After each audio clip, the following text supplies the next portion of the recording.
Good morning, evening. So there's something that people do, both male and female, that if you want your relationship to last, you gotta stop doing. What do you think it is?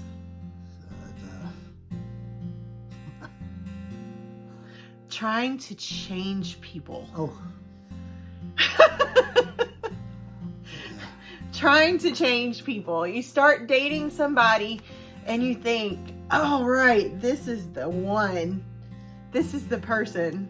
If only they changed the way they walk, the way they eat, the way they put their clothes on, the way they breathe. Accept them for who they are. Right? Right. But you do see that a lot. Well, let's just face it. We've both been married before. And we've seen a lot of people in failed relationships.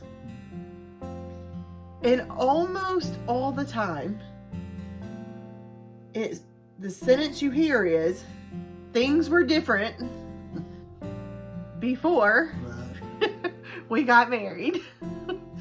And it's like, at least one person in the relationship thinks that once you've got that certificate that says that person is legally yours, that all bets are off. We can change everything about this person now. But if you really liked the person and loved the person for who they were, why try to change it? Don't change.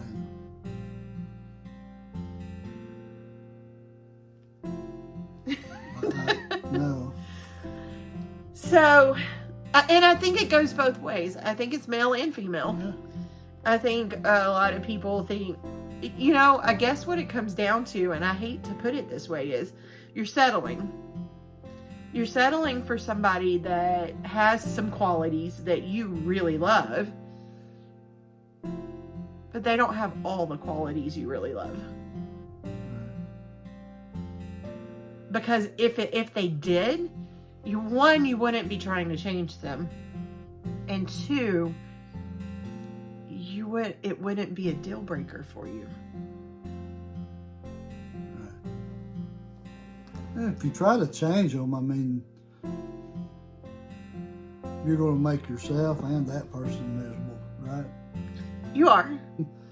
I used to have, years and years ago, these friends that dated forever, but they argued like cats and dogs all the time.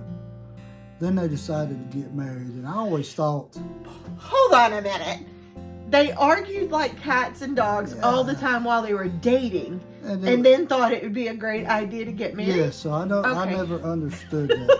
If you're constantly arguing, dating, then that's not the person. In my opinion, that's not the person, right? No. I don't think, and I may be wrong, but I would bet that well over 90% of the time, if you argue like that dating, it's not going to stop when you get married. No, I don't think so. I don't think so. That's wild. So, did these people's marriage work out? No. Oh, are we surprised? No. I mean, that's my point. So what made you think it was going to be okay if you got married? Yeah, and I think we're talking about two different things, and I don't mean to make men sound superficial here, but I think for men, this relates more to like body stuff and things that they think are going, that supermodel body looking woman they married is still going to look that way after the 6 kids they implant together, right? Right. But, and then I think for women, it's more of hobbies. Well, he does all these hobbies and things while we're dating, but when we get married, he's going to love me more than he's going to love the deer.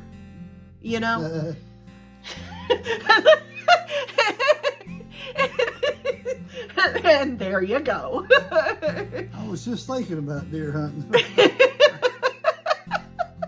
Y'all, we have talked about this. This man thinks of 3 things: food, Deer horns. deer hunting, and bounce chihuahua. Okay? And I just ate. So I'm not hungry. Deer season is out right now. So still, it's right there. It never leaves the brain. when I was dating my ex, he started playing like an adult softball team. Okay? And y'all, I danced. I was not softball athletic. Okay? My girls, yes. Me, no. But, so I spectated. But I never expected that to stop once we were married. As a matter of fact, I think my son took his first steps at a softball field.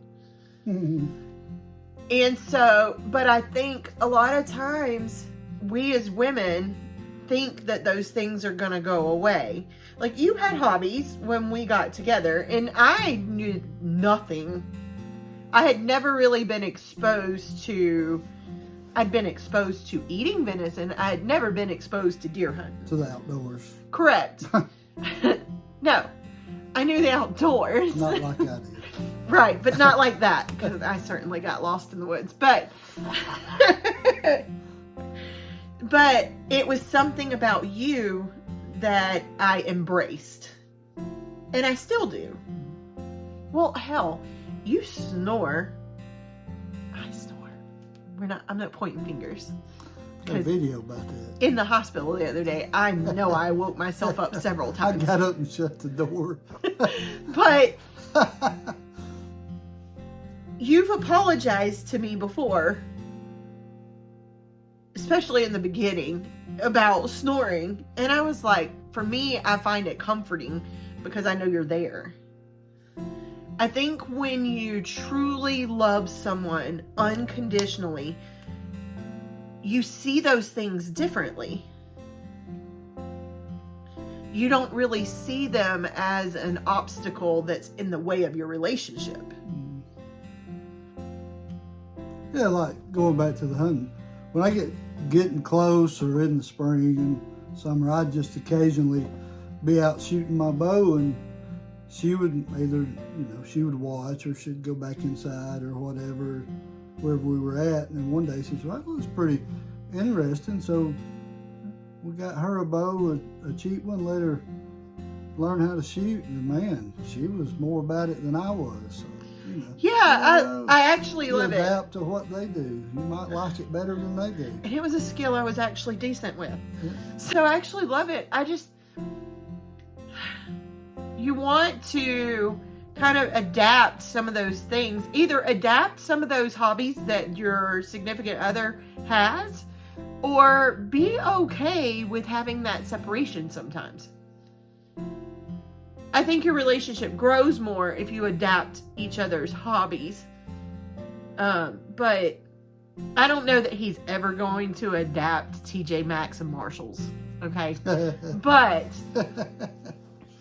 I try. He patiently waits in the truck while I go in there. Sometimes I go in.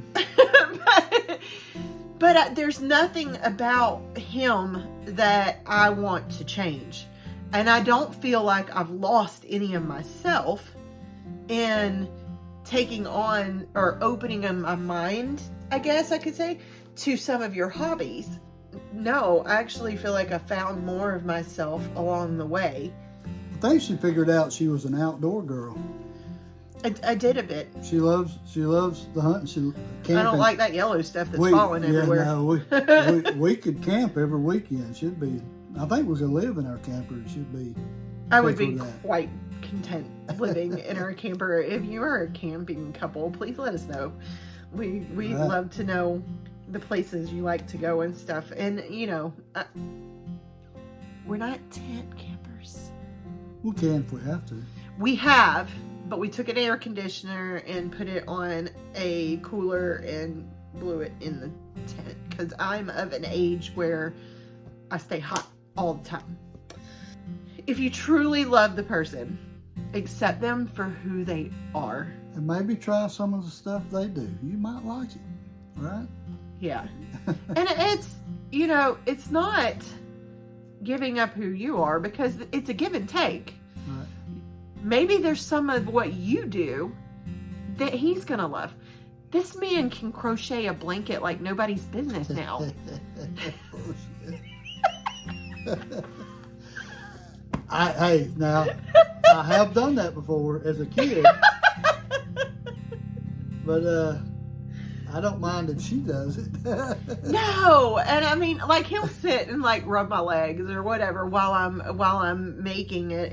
It's not. He doesn't act bothered by any of the hobbies that I have, and I'm not bothered by any of the hobbies that he has, and I think it makes us a stronger couple because of it. Matter of fact, I taught her how to drive the tractor the other day, so when it comes time to work at the hunting club, I may have trouble getting my tractor back. You might have. You might have. So be kind. Love one another. If they've got things going on with them that are their hobbies or the things that they like to do, or they do things a certain way, and it absolutely drives you nuts, or you're the couple that fights all the time, that next step may not be the one for you. Well, there's a next step, but I don't know that marriage is the one.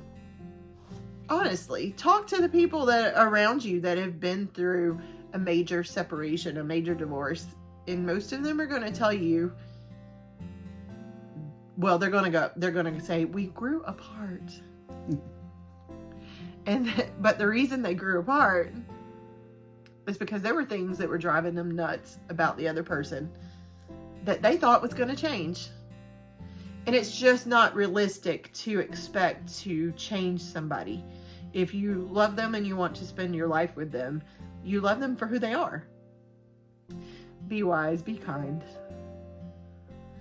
Let us know in the comments what you think. Let us know if you have subjects that you would like for us to talk and discuss. Anything and everything. Where are you from? Yes, we love to know where everybody's from, for sure. We will talk to you on Friday. Bye, guys.